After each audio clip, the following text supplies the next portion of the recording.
फिरोज शाह तुगलक तुगलक वंश का एक ऐसा शासक जिसे भारत के महान सम्राट अकबर के साथ तुलना की गई। उसे कुछ विद्वानों के द्वारा सल्तनत का अकबर कहा गया, कुछ विद्वानों के द्वारा उसे पहला आदर्शवादी सुल्तान भी कहा गया। जैसे जियाउद्दीन बर्नी उसे आदर्शवादी सुल्तान कहता है, लेकिन कुछ अन्य विद्वान उसे धर्मांध शासक, एक कट्टर शासक और एक असफल शासक की तरह देखते हैं।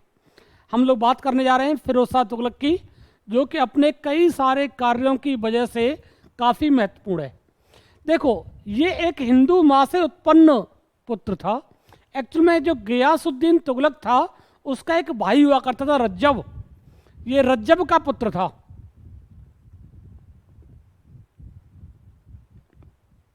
रज्जब का विवाह एक हिंदू महिला से हुआ था। भाटी राजपूत परिवार की एक महिला थी जिसके साथ इसका विवाह हुआ था, और इससे उत्पन्न हुआ फिरोज शाह।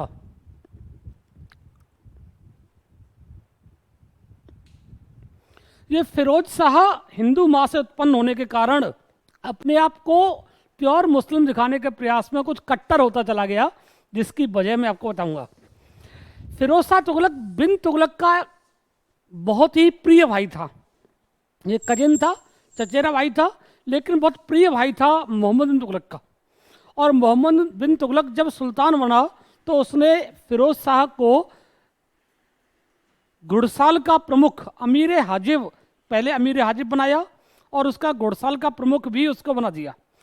आचरण का प्रमुख और घुड़साल का प्रमुख दोनों पद दे दिए, और धीरे धीरे फिरोज शाह तुगलक बिन तुगलक का सबसे विश्वसनीय व्यक्ति के रूप में उभर के आया। जब बिन तुगलक की मृत्यु हुई, बिन तुगलक की मृत्यु हुई थी ठट्टा में। ठट्टा में 1351 में एमबीटी की मृत्यु हो गई। जब एमबीटी की मृत्यु हुई उस दौरान फिरोज शाह तुगलक वहीं पे था। सभी सरदारों ने एमबीटी की मृत्यु के बाद फिरोज शाह को सुल्तान के लिए राजी किया। कुछ विद्वान कहते हैं कि वो सुल्तान पद के लिए राजी नहीं था, वो उसने मना किया कि मैं सुल्तान नहीं बनूंगा। लेकिन अधिकतर विद्वानों का ये मानना है कि वो राजी तो था, लेकिन दिखावा कर रहा था, क्योंकि सभी तुर्की सरदार उसे पसंद नहीं करते थे, इसलिए उसने दिखावा किया कि मैं सुल्तान बनना ही नहीं चाहता हूँ। उसे सुल्तान के पद पर बैठाला गया, और बाद में दिल्ली पहुँचने के बाद उसने दोबारा से सुल्तान की उपाधि ली। यानी 2 बार उसके द्वारा राज्याभिषेक करवाया गया है।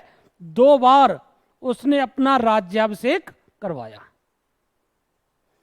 आप देखेंगे कि जैसे औरंगजेब के बारे में प्रश्न पूछा गया यूपीपीसीएस में कि ऐसा मुगल शासक जिसने 2 बार अपना राज्याभिषेक करवाया था, वहां आपको मुगल आए तो औरंगजेब लगाना है, लेकिन अगर दिल्ली सल्तनत में पूछ ले कि 2 बार राज्याभिषेक करवाने वाला दिल्ली का पहला सुल्तान कौन था, तो वो कौन था भाई? फिरोज शाह तुगलक था। उसके सामने 2 चुनौतियां भी थी। बिन तुगलक की बहन का जो भाई था, यानी इसका जो भांजा था, वो भी सुल्तान के पद का दावेदार था।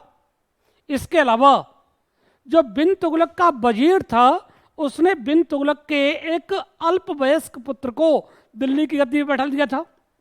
उन दोनों की चुनौतियों को इसने पार किया। क्यों? क्योंकि अधिकतर अमीर इसके साथ थे, और अधिकतर तुर्की अमीर जो थे वो इसी को पसंद करते थे। उसकी प्रमुख वजह इसकी धार्मिक नीति रही थी। इस बात की प्रमुख वजह क्या थी?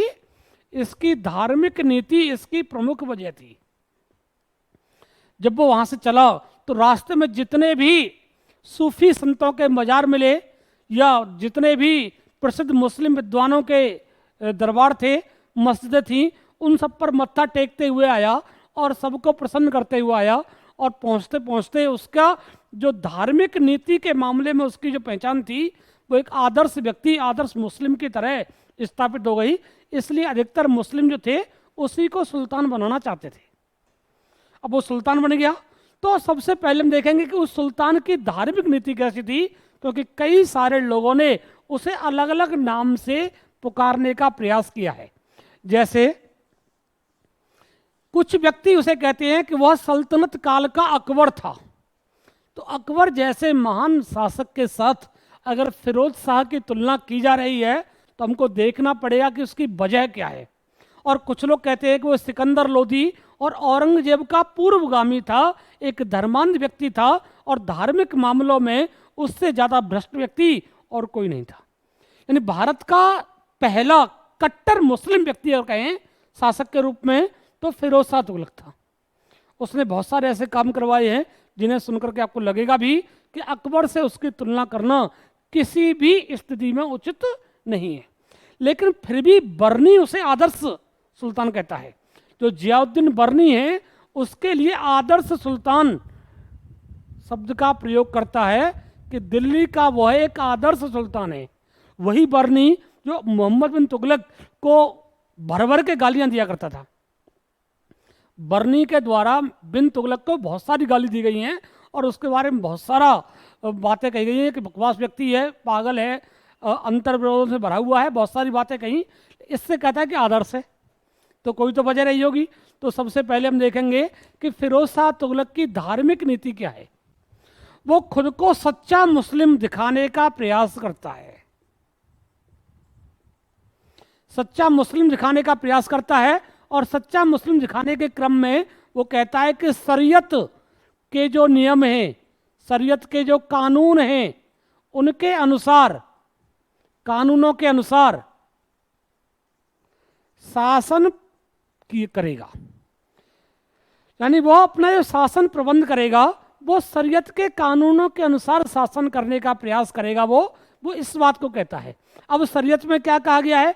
शरीयत में कहा गया है कि केवल और केवल 4 कर ही मान्य है, केवल 4 कर ही मान्य है शरीयत में। और उस समय तो करों की संख्या बहुत ज़्यादा थी, इसके लिए उसने क्या किया, 24 करों को, 24 कर जो कि शरीयत के अनुसार मान्य नहीं थे उन्हें अबवाब कहते। अबवाब ये शब्द कभी आए तो ध्यान रखना, अबवाब होता है अतिरिक्त कर के लिए। जो उपकर होते हैं उन्हें अबवाब कहा जाता है। सल्तनत काल में उन 24 करों को जो अबवाब थे उन्हें उसने समाप्त कर दिया। पहला काम उसने ये किया, केवल 4 कर वसूले जो कि शरीयत के अनुसार मान्य थे। वो 4 कर कौन कौन से हैं?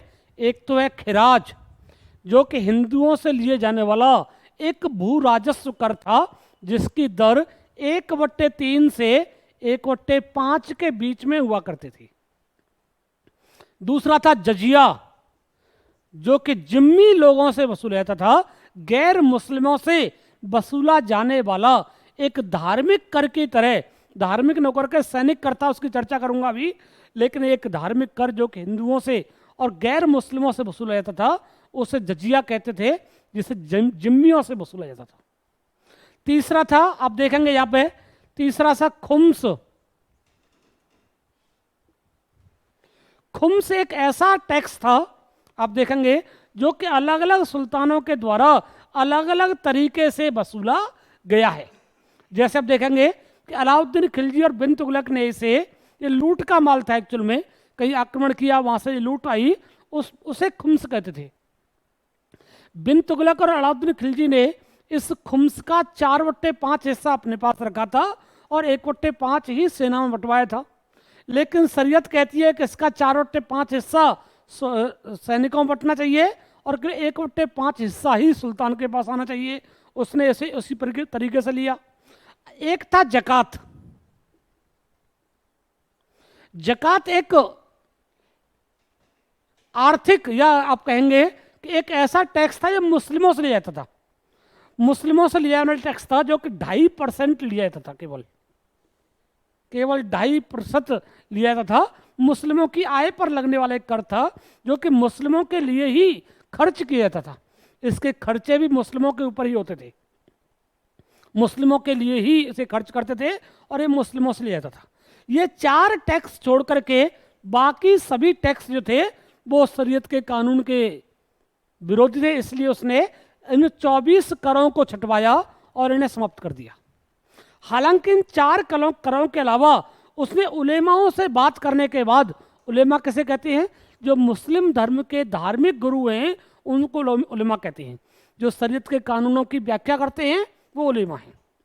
उसने उलेमाओं से बात करने के बाद एक नया कर और लगाया जिसे आप कहते हैं हक ए सर्व। हक ए सर्व यानी सिंचाई कर।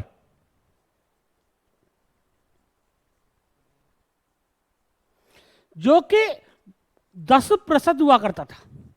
जो टोटल उपज थी उसका 10% हके सर्व नामक कर भी उसके द्वारा वसूला गया, क्योंकि उसने 5 नहरें बनवाई थी।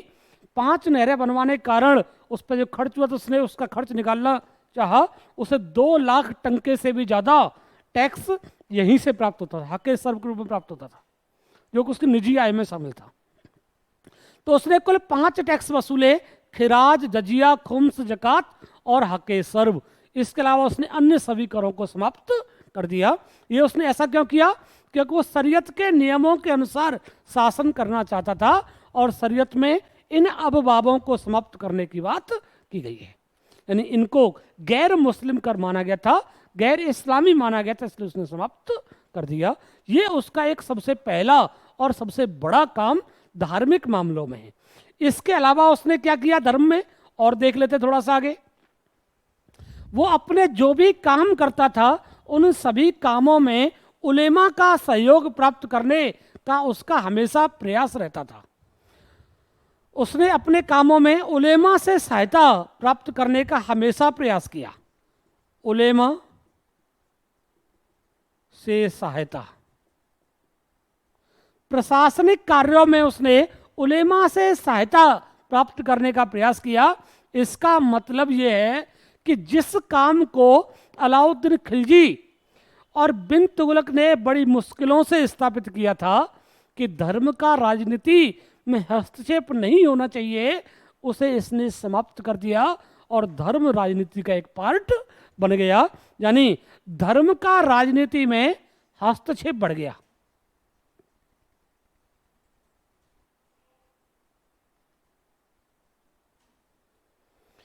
धर्म का राजनीति में हस्तक्षेप बढ़ गया। ये उसका एक सबसे प्रमुख और सबसे महत्वपूर्ण धार्मिक कार्य माना जा सकता है। इसके अलावा देखेंगे कि उसने धार्मिक कार्यों में जो शिया मुस्लिम थे, जो महदवी मुस्लिम थे, जो हिंदू थे, इन सबका उसने विरोध किया। वह केवल सुन्नी पंथ जो कि एक मुस्लिम पंथ था उसी में विश्वास करता था, और सुन्नी मुस्लिमों के अलावा वो सभी अन्य मुस्लिमों को और हिंदुओं को विरोधी के रूप में देखता था।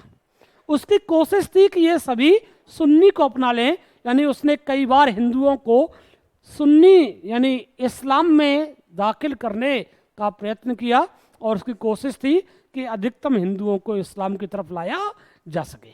उसकी एक कोशिश ये भी हुआ करती थी। इसके अलावा देखेंगे कि उसने इन सभी के जो त्योहार होते थे, जो मेले होते थे, जो आयोजन हुआ करते थे, धार्मिक आयोजन, इन सब पर रोक लगाने का प्रयास भी उसके द्वारा किया गया। उसने एक ब्राह्मण को जिंदा जलवा दिया, क्योंकि वो ब्राह्मण हिंदू और मुस्लिम धर्म को एक जैसा बता रहा था। आप देखेंगे कि जब मैंने आपसे जजिया कर की बात की थी तो आपको एक बात ध्यान रखनी है, उसने ब्राह्मणों पर भी जजिया कर लगा दिया, और ऐसा करने वाला वह एकमात्र सुल्तान था। अब तक ब्राह्मणों को, महिलाओं को, विकलांगों को इस कर से मुक्त रखा जाता था। यह कर उनसे वसूला नहीं जाता था। ये 4 से 5% हुआ करता था टैक्स। लेकिन ये पहला व्यक्ति था जिसने ब्राह्मणों से भी इस कर को वसूलने का प्रयास किया जबरदस्ती। दिल्ली के आसपास के बहुत सारे ब्राह्मण इकट्ठे होकर आए और कहा कि हम तुम्हारे महल के सामने आत्मदाह कर लेंगे, या तो तुम जजिया कर समाप्त कर दो हमसे। लेकिन उसने उनकी बात पर भी ध्यान नहीं दिया, और उसने इस कर को ब्राह्मणों से भी वसूलने का प्रयास हमेशा किया। उसने महिलाओं के मजार पर जाने पर रोक लगा दी।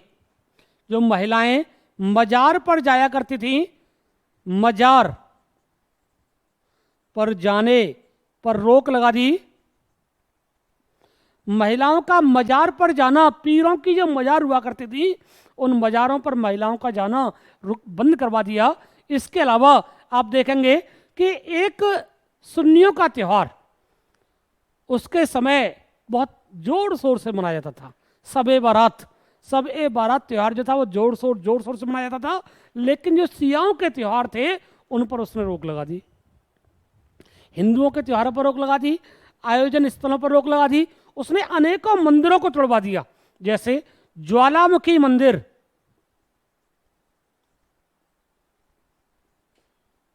जो कहां पर है भाई? नगरकोट में। नगरकोट में आक्रमण करने का एकमात्र उद्देश्य ज्वालामुखी मंदिर को तोड़ना, वहां की मूर्ति को तोड़ना था। इस और कोई उद्देश्य उसका नहीं था। उसने वहां जाकर के नगरकोट में ज्वालामुखी मंदिर को तोड़वा दिया, उसकी मूर्तियों को तोड़वा दिया और वहां से 1300 किताबें उठा लाया संस्कृत की। बहुत सारी पुस्तकों का उसने अनुवाद करवाया। किरमानी नामक एक व्यक्ति था जिसने फारसी भाषा में कुछ पुस्तकों का अनुवाद किया, जिसमें से दलाइले फिरोज शाही नाम से एक पुस्तक का अनुवाद भी किया गया।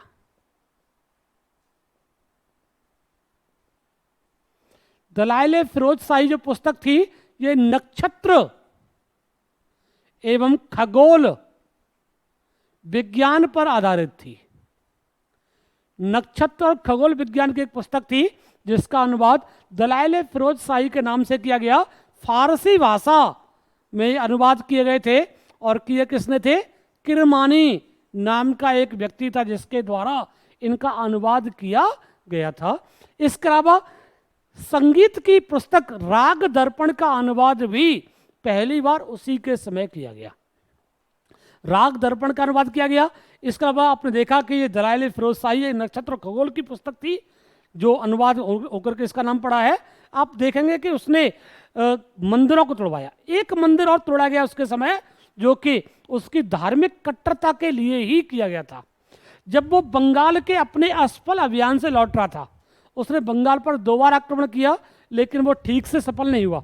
उसे बंगाल पर अधिकार कभी कर ही नहीं पाया। 2 बार असफल अभियान उसके द्वारा किया गया था।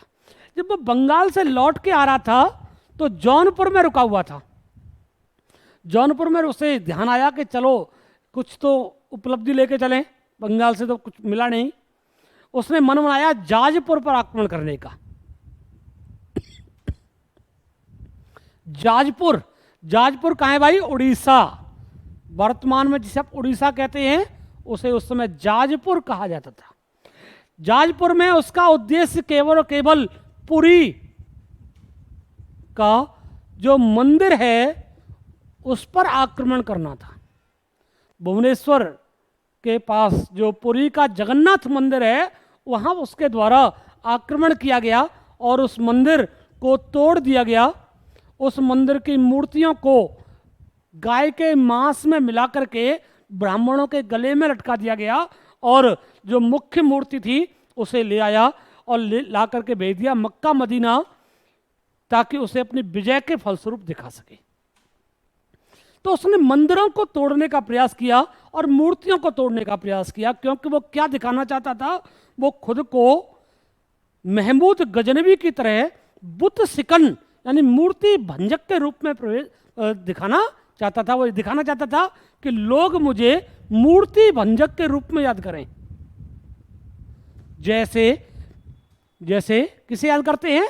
जैसे महमूद गजनवी को लोग याद करते हैं, ऐसे लोग मुझे भी याद करें। ये उसका एकमात्र उद्देश्य था इन मंदिरों को तोड़े जाने का।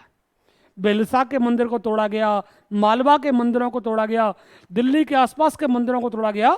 बहुत सारे मंदिर तोड़े, लेकिन 2 मंदिर प्रमुख थे, एक ज्वालामुखी और एक जगन्नाथ मंदिर। इसके अलावा आप देखेंगे कि उसने और धार्मिक कार्यों में क्या किया। उसने अपने धार्मिक कार्यों को और ज़्यादा दिखाने के लिए मुस्लिमों के लिए तो बहुत सारे उसने परोपकारी कार्य करवाए। लेकिन हिंदुओं के लिए कोई परोपकारी कार्य नहीं करवाया। उसने समय समय पर धर्म परिवर्तन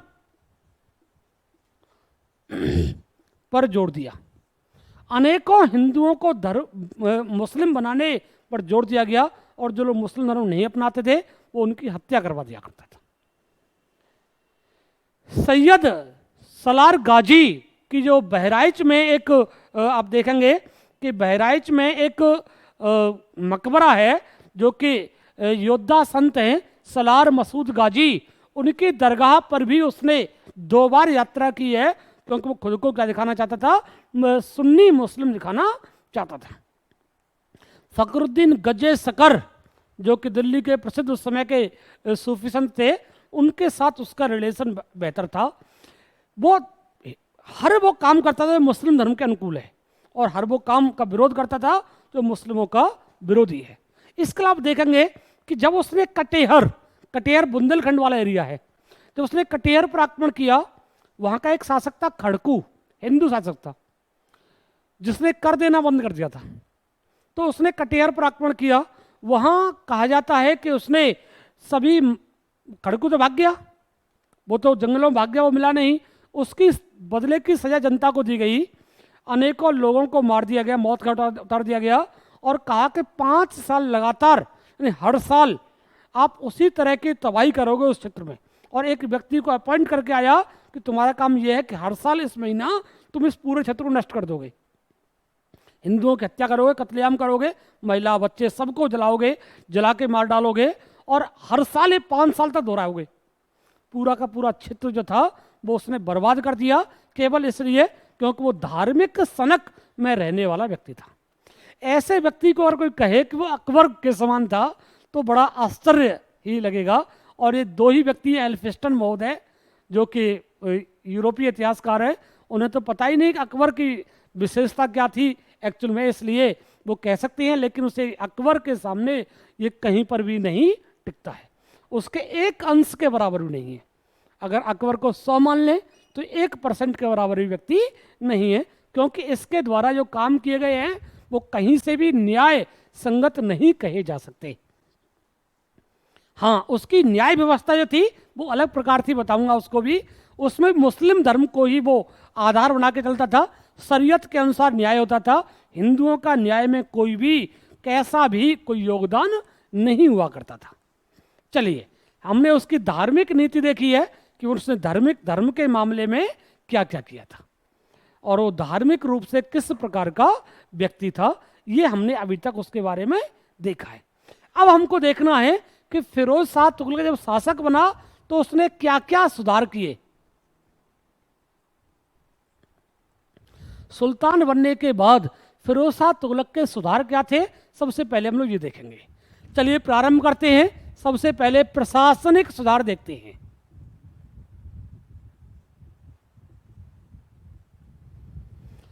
प्रशासनिक सुधार देख लेते हैं। सबसे पहले उसने क्या किया, उसने वजीर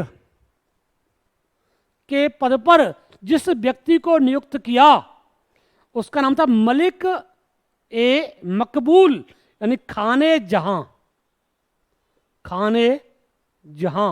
मकबूल आप उसे कह सकते हैं। खाने जहां मकबूल, खाने जहां उसकी उपाधि थी जिसका अर्थ था विश्व का प्रमुख, विश्व का मुखिया, और मकबूल, मलिक ए मकबूल उसका नाम था। ये एक तेलंगाना का ब्राह्मण था, तेलंगाना का ब्राह्मण व्यक्ति था। आप कहेंगे साहब ये हिंदुओं का विरोधी था तो ब्राह्मण को कैसे इसने अपना वजीर बना लिया। एक्चुअल में तेलंगाना का ब्राह्मण था जो कि एमबीटी के समय, मोहम्मद बिन तुगलक के समय मुस्लिम बन गया था। ये मुस्लिम बन चुका था और अपने योग्यता के दम पर वजीर के पद तक पहुंचा था। कहा जाता है फिरोज शाह तुगलक के बारे में कि फिरोज शाह तुगलक में ना तो शासक के गुण थे, ना तो वो अच्छा शासक था, ना अच्छा प्रशासक था, ना अच्छा सैन्य योद्धा था, ना अच्छा सेनापति था। उसके अंदर ऐसा कोई भी गुण नहीं था जो उसे महान बनाए। एक भी गुण उसके पास ऐसा नहीं था जो उसे महान बना सके, लेकिन फिर भी उसका समय ऐतिहासिक दृष्टि से एकदम शांत समय है। उसके समय ना तो ज़्यादा विद्रोह हुए, ना तो एक भी अकाल पड़ा जैसा कि एमबीटी के समय हुआ था, ऐसा भी नहीं हुआ। और बर्नी, तो यहाँ तक बर्नी और अफीक दोनों यहाँ तक कहते हैं कि उसके समय जो घर थे वो अन्न से भरे रहते थे, कीमतें नियंत्रित थी और लोगों की आर्थिक स्थिति बेहतर थी। अगर इतना सब कुछ हुआ होगा तो ऐसा व्यक्ति जिसके अंदर पूरी तरह शासक बनने के गुण ही नहीं है, न योग्यता है, तो कैसे हो सकता है? उसकी वजह केवल और केवल उसके योग्य अधिकारी हुआ करते थे, जिनमें उसका वजीर सबसे प्रमुख था। उसके शासन काल की सफलता का एकमात्र कारण उसके योग्य अधिकारी थे, जिनमें सबसे योग्य और सबसे ईमानदार व्यक्ति उसका वजीर था, जो कि खाने जहां मकबूल के नाम से जाना जाता है। तो सबसे पहले उसने प्रशासनिक सुधारों में विजारत के महत्व को स्थापित कर दिया। विजारत कहते हैं वजीर के पद के महत्व की स्थापना। विजारत का पद इस समय वंशानुगत हो गया, क्योंकि खाने जहां के बाद उसके पुत्र को ही यह पद प्राप्त हुआ, और वजीर का महत्व सल्तनत में अचानक से बढ़ गया। पहला काम तो उसने ये किया। दूसरा काम उसने एक और किया भाई, आप देखेंगे कि जो सेना के पद हुआ करते थे, सेना के पदों को वंशानुगत बना दिया। आप कहेंगे ये सुधार अच्छा है कि खराब है? तो बहुत खराब सुधार है ये। सेना के पदों को वंशानुगत बनाने से योग्यता का सेना में प्रवेश होना बंद हो गया, और देखते देखते उसकी सेना सबसे ज्यादा अव्यवस्थित सेना बन गई। जब उसने सिंध पर आक्रमण किया, सिंध थट्टा वाले एरिया पर उसने आक्रमण किया, क्योंकि वहां विद्रोह हो चुका था। उसने सिंध पर आक्रमण किया, सेना लेकर के गया, 90,000 सेना लेकर गया। कहा जाता है कि आक्रमण में सेना को झोंकने से पहले ही उसके 3/4 घोड़े बीमारी से मर गए, और जब लौट रहा था गुजरात तो रास्ता भटक गया, और 6 महीने बाद गुजरात पहुंचा, सिंध से गुजरात तक, जो कि 1 महीने से भी 10 दिन का भी रास्ता नहीं था पूरा। और फिर दोबारा आक्रमण किया तो दोबारा भी विजय नहीं मिली, संधि करके लौटना पड़ा उसे। सबसे अव्यवस्थित आक्रमण, सबसे अदूरदर्शी आक्रमण उसका सिंध का आक्रमण माना जाता है, सिंध का अभियान माना जाता है। उसकी वजह उसकी सेना का वंशानुगत होना था। इसके अलावा उसने सेना को जागीर देना प्रारंभ कर दिया। सेना और अमीरों को जागीर, यानी सैनिकों को एवं अधिकारियों को उसने वेतन के स्तर पर जागीर देना प्रारंभ किया। उसने कहा कि आपको जागीर मिलेगी, और वेतन के रूप में वेतन न मिलकर के जागीर आपको मिला करेगी, जहां से आपको राजस्व वसूली करवानी है, और उसके बाद उसमें से कुछ हिस्सा हमें देना है, कुछ आपको रखना है। इसका मतलब सैनिक अब सैनिक कम रह गया और टैक्स वसूलने वाला अधिकारी बन गया। यानी ये भी उसका प्रशासनिक सुधार बहुत अच्छा तो नहीं माना जा सकता। उसने एक न्याय व्यवस्था में सुधार किया। उसने एक न्याय व्यवस्था में सुधार किया। उसकी न्याय व्यवस्था बहुत उदार थी। उदार मतलब बहुत लिबरल किस्म की न्याय व्यवस्था थी। मृत्युदंड को उसने समाप्त कर दिया। अब मृत्युदंड नहीं दिए जाते थे, कठोर दंड देना भी उसके द्वारा बंद करवा दिया गया, और अब लोगों को दंड जो थे वो बहुत उदार किस्म के दंड दिए जाते थे। बहुत कठोर दंड देने की परंपरा जो थी उसके समय, वो उसे समाप्त कर दिया गया। यहाँ तक आपने देखा कि उसने कुछ प्रशासनिक सुधार जो हैं वो प्रारंभ किए हैं, और उसके प्रशासनिक सुधारों में हमने 2-3 सुधार उसके देख लिए हैं। अब इसके अलावा उसने एक और बड़ा काम किया। आप देखेंगे बिन तुगलक के समय एक ऋण बांटा गया था, ध्यान करो, सौंदर। ये कौन सा था भाई? ये तकाबी ऋण था, जो कि किसानों को दिया गया था।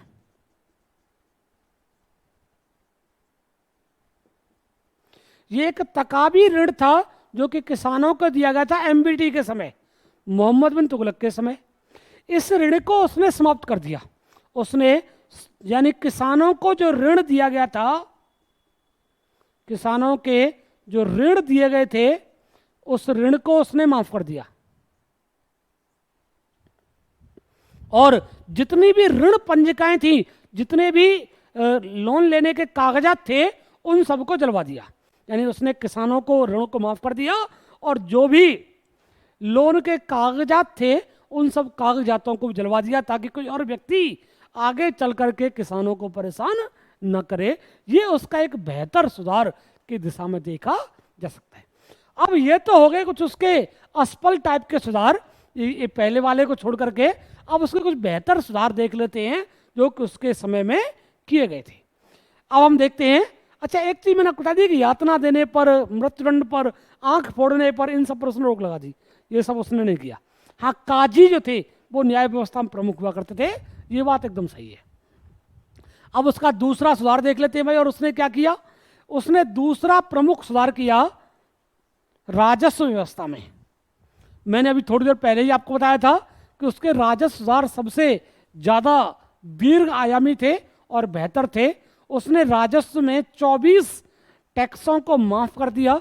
24 जो अबवाब थे वो उसके द्वारा माफ कर दिए गए। तो उसके राजस्व सुधार जो थे वो ज्यादा बेहतर थे बजाय प्रशासनिक सुधारों के।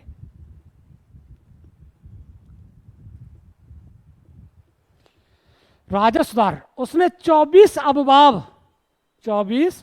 अबवाब, इसे कहते हैं अतिरिक्त कर, समाप्त कर दिए, और केवल 4 कर ही वसूले। और बाद में उसने एक कर और जोड़ दिया जो कि कृषि कर था, हक़ सर्व, जिसका नाम हुआ करता था। मैंने आपसे इसकी चर्चा पहले ही की हुई है। उसने टैक्सेशन सिस्टम जो कर व्यवस्था थी, उस कर व्यवस्था में भी एक बड़ी गलती कर डाली। उसके द्वारा भूमि को ठेके पर देने, यानी इजारेदारी परंपरा को प्रारंभ किया गया। इस परंपरा को बढ़ावा देना, किसानों को इजारेदार यानी जागीरदारों के चंगुल में फंसा देना था। ये उसके समय की एक बड़ी गलती के रूप में देखी जाती है। उसने इजारेदारी परंपरा को बढ़ावा दिया और भूमि को ठेके पर देने की स्थिति यहां से प्रारंभ हो गई। इसका बड़ा खामियाजा आगे चल करके किसानों को भुगतना पड़ा। लेकिन उसने सिंचाई की व्यवस्था करवाई, और सिंचाई की व्यवस्था में उसने 5 नहरें खुदवाई। उसके द्वारा 5 नहरें खुदवाई गई, जो कि उसके सिंचाई के सुधारों का सबसे प्रमुख काम था। आप देखेंगे कि जो 5 नहरें खुदवाई गई थी, उनमें उलूग खानी नहर सबसे प्रमुख नहर थी, जो कि यमुना से हिसार तक के क्षेत्र में तक जाती थी। दूसरी नहर रजवाही नहर थी, जो कि सतलुज नदी से घग्गर तक थी। इसके अलावा एक नहर यमुना से हांसी तक थी, और एक घग्गर से फिरोजपुर तक थी, और यमुना से फिरोजाबाद तक थी। 5 नहरें उसके द्वारा खुदवाई गई, और नहर खुदवा करके उसने सिंचाई के लिए उचित व्यवस्था करवाई। और फिर एक सिंचाई कर हक़ सर्व भी लिया। कौन सा था भाई? हक़ सर्व। ये कर भी उसके द्वारा वसूला गया। तो ये उसका एक राजस्व संबंधी सुधार था जो कि उसके द्वारा किया गया। उसने पूरे जो अपनी आय थी, पूरे राज्य का जो राजस्व था, उसे परंपराओं के आधार पर, जो पंजियां थी यानी जो रजिस्ट्रेशन थे, जो कागजात पहले से रखे थे, उनके आधार पर अपनी आमदनी को फिक्स करवाया। उसकी आमदनी निश्चित की गई, निश्चित आय की गई कि पूरे राज्य की आय कितनी है, ये उसके समय किया गया। हिसामुद्दीन को इसका प्रमुख बनाया गया था। हिसामुद्दीन ने पूरे राज्य की आय का एक ब्यौरा तैयार किया और कहा कि 6,85,000 टंका उसकी आय है। 6,85,000 टंका उसकी आय निर्धारित की गई राज्य की आय, यानी राजस्व से प्राप्त होने वाली आय को निश्चित किया गया। हिसामुद्दीन नामक व्यक्ति ने घूम घूम करके पूरे राज्य में आय निश्चित की और कहा कि राज्य की आय जो होगी वो 6,85,000 टंका होगी। इससे एक फायदा मिला, जो राज्य के खर्चे थे उनको नियंत्रित करना आसान हो गया। जब राज्य की आय निश्चित हो गई तो हम खर्चे उसके हिसाब से निश्चित कर सकते हैं। ये भी उसका एक बेहतर काम के रूप में देखा जा सकता है। इसके अलावा आप देखेंगे कि उसने अब अनेक अन्य सुधार किए और हम उन सुधारों की बात करेंगे जो जिनके लिए उसे कई लोग उदार सुल्तान या सल्तनत का अकबर भी कह देते हैं। सबसे पहला काम उसने मुस्लिमों के लिए, जो मैं सुधार बताऊंगा अब, वो मुस्लिमों के लिए ज़्यादा है, पूरी जनता के लिए नहीं है। वो खुद को मुस्लिमों का सुल्तान मानता था, पूरी जनता का सुल्तान कभी भी नहीं मानता था। इसलिए अब जो सुधारों की बात मैं कर रहा हूँ वो मुस्लिम जनसंख्या के लिए ज़्यादा थे, हिंदुओं के लिए कम थे। जैसे उसने एक विभाग बनवाया जिसका नाम था दीवान ए बंदगान। दीवान ए बंदगान ये किसका विभाग था भाई? दास विभाग था। और 1,80,000 दास जो थे उसके विभाग में हुआ करते थे। 1,80,000 दास उसके समय थे। उसने दासों के साथ बेहतर व्यवहार करने का आदेश जारी किया और दासों के निर्यात, जो एक्सपोर्ट होता दासों का, उस पर रोक लगा दी और एक अलग विभाग बनवा दिया, दीवाने बंदगान। इन दासों की इनकम भी हुआ करती थी, इन्हें पेमेंट दिया जाता था और विभिन्न कार्यों में लगाया जाता था। इन्हें प्रशिक्षित किया जाता था, एजुकेशन दी जाती थी और विभिन्न कामों में लगाया जाता था। आगे चल करके ये दास तुगलक वंश के पतन का कारण भी बने हैं, क्योंकि इनका फिरोज शाह तुगलक के बाद प्रशासन में सीधे हस्तक्षेप बढ़ गया। दूसरा काम उसने क्या किया? दार उल सफा, जिसे सिफा खाना भी कहते हैं। ये क्या था भाई? ये एक चिकित्सालय था, या आप कह सकते हैं अस्पताल था, जहां निःशुल्क दवाइयां मिलती थी।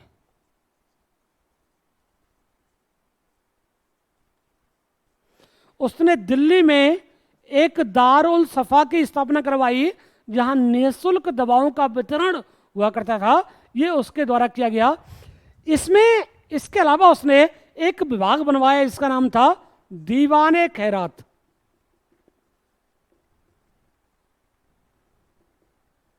दीवाने खैरात एक दान विभाग था।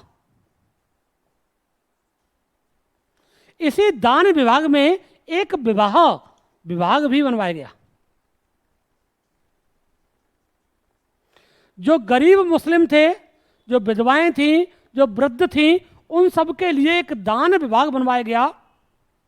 और मुस्लिम महिलाओं, जो गरीब महिलाएं होती थी, उनकी लड़कियों के विवाह के लिए एक विवाह विभाग भी बनवाया गया। जिनका फायदा किसको हुआ भाई? मुस्लिमों को ही इन विभागों का फायदा हुआ था। उसने दीवान ए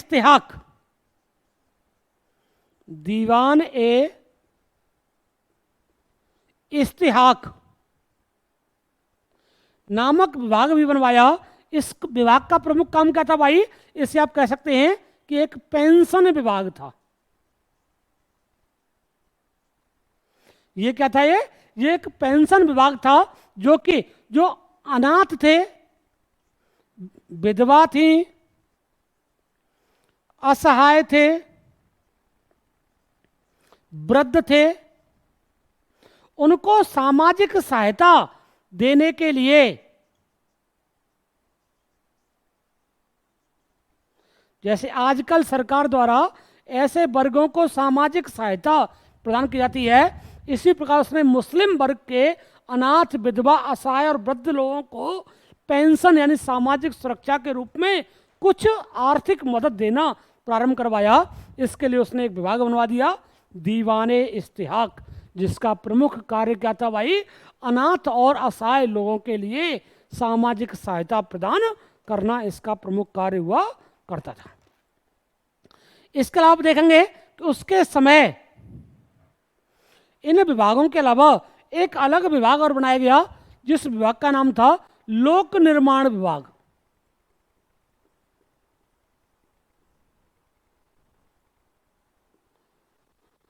उसने एक लोक निर्माण विभाग बनवाया। इस विभाग का प्रमुख कार्य क्या था? नए नगर एवं इमारतें बनवाना,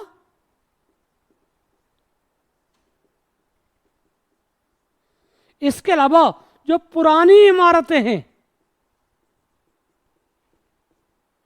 पुरानी इमारतों का या की मरम्मत करवाना।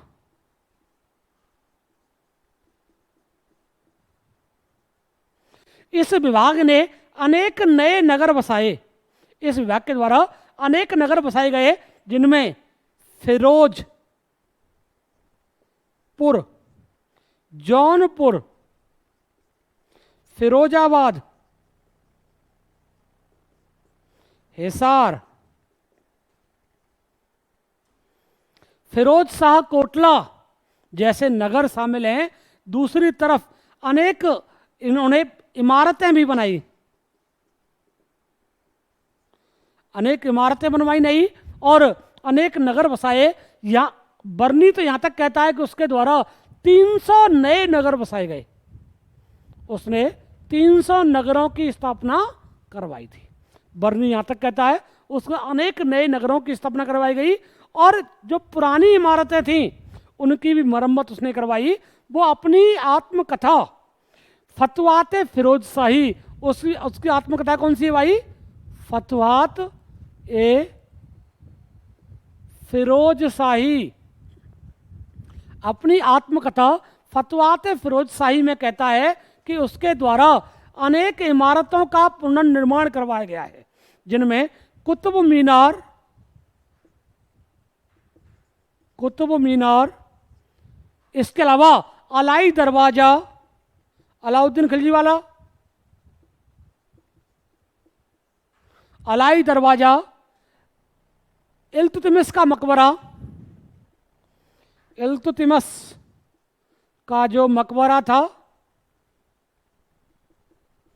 इन सभी इमारतों का उसने मरम्मत करवाई। उसी के समय कुतुब मीनार की 5वीं मंजिल बनाई गई थी, क्योंकि चौथी मंजिल क्या हुई थी? वो बिजली गिरने से टूट गई थी। तो चौथी और 5वीं 2 मंजिल, चौथी के बाद चौथी और उसके अलावा एक 5वीं मंजिल और इसमें जोड़ दी गई कुतुब मीनार में। किसके समय भाई? फिरोज शाह तुगलक के समय। लोक निर्माण विभाग जो बनाया था उसने और भी बहुत सारे काम किए। आप देखेंगे कि उसके द्वारा और अन्य काम क्या क्या किए गए। इस लोक निर्माण विभाग ने अनेक पुलों की निर्माण करवाया, अनेक सड़कें बनवाई और इसके अलावा अनेक तालाब बनवाए, अनेक सराय बनवाई। सराय कहते हैं ठहरने के स्थान। अनेक सराय बनवाई गई, पुल बनवाए गए, नहरें बनवाई गई, इसके अलावा बहुत सारे नगर बसाए गए। तो इस विभाग ने बहुत बढ़ चढ़ करके काम किया। उसने एक नया विभाग बनवाया जिसे कारखाना विभाग कहते हैं।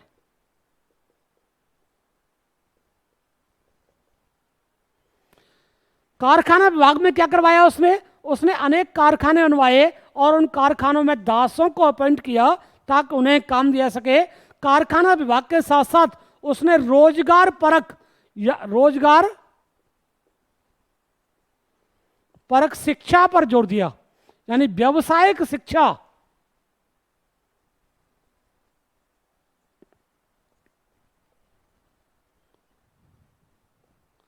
पर उसने जोर दिया ताकि लोगों को कारखानों में काम प्राप्त हो सके। उसके द्वारा बहुत सारे कारखाने बनवाए गए।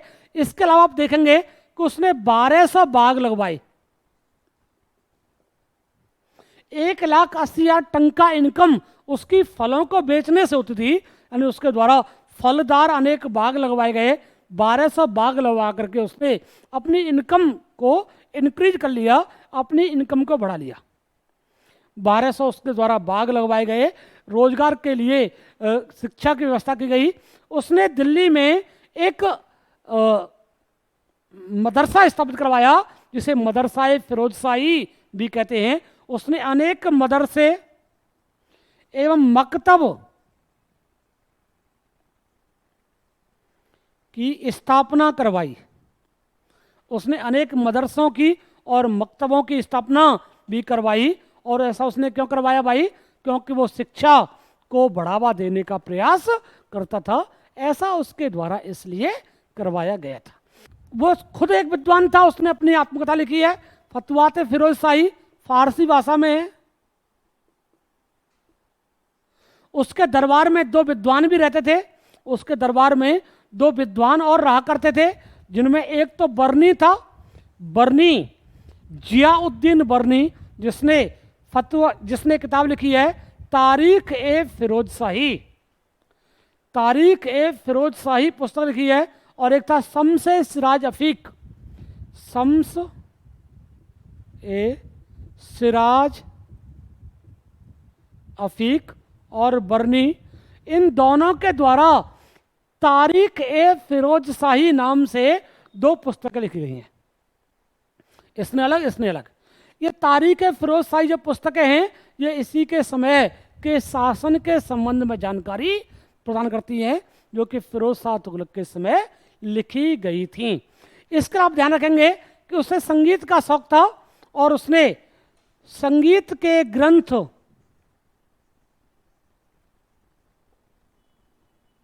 राग दर्पण का फारसी में अनुवाद करवाया था।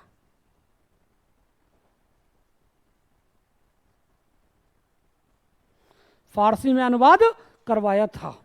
कि उसके समय कुछ सिक्के भी जारी किए गए, जिसमें संस गनी एक सोने का सिक्का था और अद्दा एवं बिख नामक सिक्के जो थे वो चांदी और तांबे के सिक्के हुआ करते थे। उसने एक रोजगार दफ्तर की स्थापना भी करवाई थी। एक रोजगार दफ्तर की स्थापना भी करवाई ताकि लोगों को कारखानों में रोजगार प्रदान करवाया जा सके। ऐसा भी उसके द्वारा करवाया गया था। अब इसके अलावा उसके कुछ अन्य कार्य भी देख लेते हैं। फिर हम लोग देखेंगे कि उसके उत्तराधिकारी क्या कर रहे थे। फिरोज शाह तुगलक के बारे में अभी उसके अभियान रह गए हैं। इसके अलावा उसके कुछ अन्य महत्वपूर्ण कार्य भी अभी रहे हुए हैं, जो कि अभी छूट गए हैं। देखो भाई, फिरोज शाह तुगलक ने अभी तक जो किया उसमें मैक्सिमम कार्य किसके लिए थे? मैक्सिमम कार्य मुस्लिमों के लिए ही हुआ करते थे। अब हम लोग देखते हैं कि फिरोज शाह तुगलक ने और क्या करवाया। देखो भाई, फिरोज शाह तुगलक के समय एक तो जल घड़ी की स्थापना करवाई गई। यानी उसके समय एक वैज्ञानिक कार्य हुआ। और वैज्ञानिक कार्य में क्या था? समय को देखने के लिए जल घड़ी और नक्षत्र घड़ी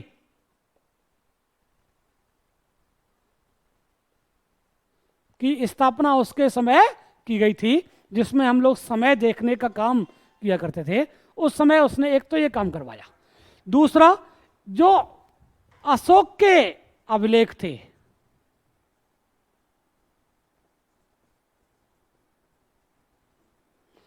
एक टोपरा अभिलेख, दिल्ली टोपरा कहते हैं उसे, और एक मेरठ अभिलेख, ये दिल्ली लाए गए और इन दोनों की मरम्मत करवाई गई।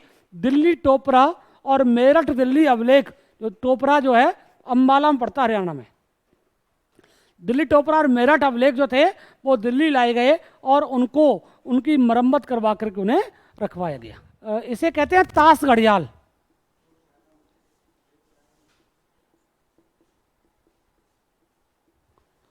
और इसके अलावा उसके सैन्य अभियान देख लेते हैं कि उसने सैनिक मामलों में क्या क्या किया है। उसने बंगाल पर 2 अभियान किए, लेकिन उसके दोनों ही अभियान असफल हुए और बंगाल उसके समय आज़ाद हो गया।